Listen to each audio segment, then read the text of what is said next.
NCNA stock analysis, 11th of June, Wednesday. I'm breaking down my exact play and everything with it.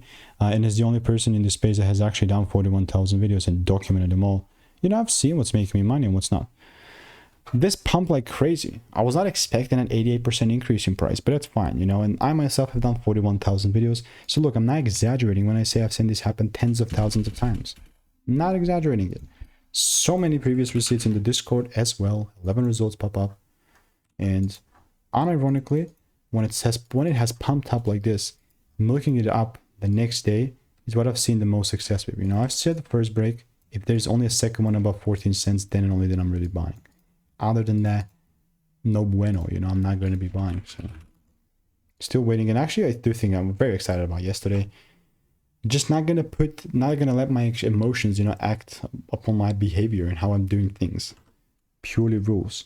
So if you want to stay tuned with NCNA, I want to make more money trading in a simple and lean way, click the first link in the description, get my free emails, and I'll see you in the next one.